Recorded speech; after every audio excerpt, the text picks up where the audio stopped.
Hello, everyone, and welcome to Steno 24/7.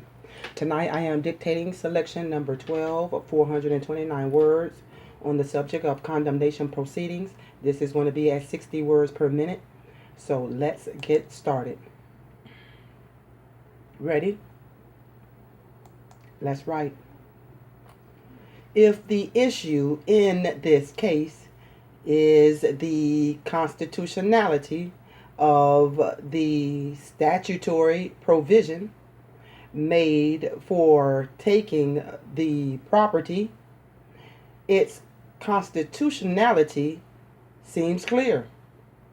If, as I assume to be the case, the issue is the constitutionality sufficiency of the statutory 10-day notice by publication of the hearing to assess the compensation for the land taken.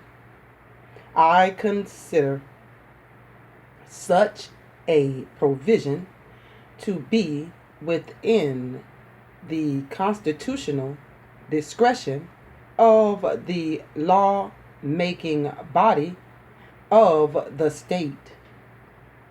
In weighing the due process of condemnation procedure, some reasonable balance must be struck between the needs of the public to acquire the property and the opportunity for a hearing as to the compensation to be paid for the property.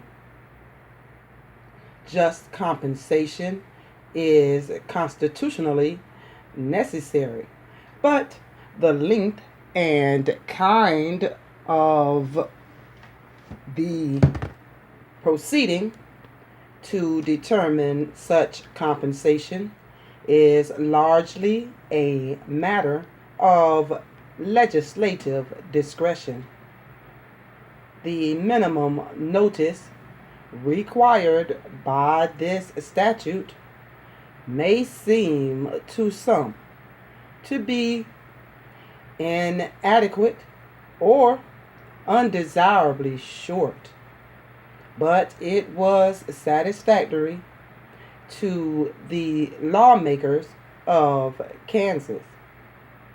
It also has been upheld by the Supreme Court of Kansas and the United States Court of Appeals for the 10th Circuit to proscribe it as violative of the federal Constitution fails to allow adequate scope to local legislative discretion.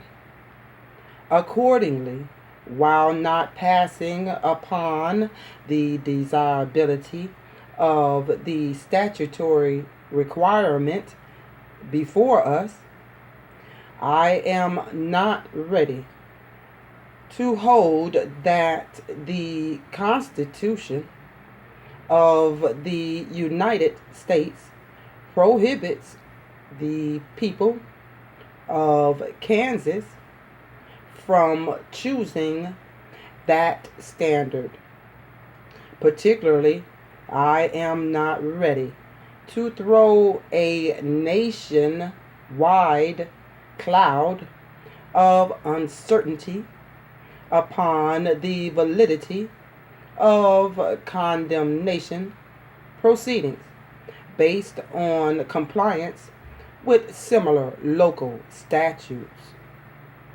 Since 1889, it has been settled that notice by publication in condemnation proceedings to take and to fix the value to be paid for the land of a non-resident comports with due process. I agree with the court below and with the opinion of the Court of Appeals for the 10th Circuit, rendered in the comparable case of Collins versus Wichita, which came to our attention at the last term of court, and in which certiorari was denied. Therefore, I would affirm the judgment here. When I say certiorari, that word is CERTIORARI.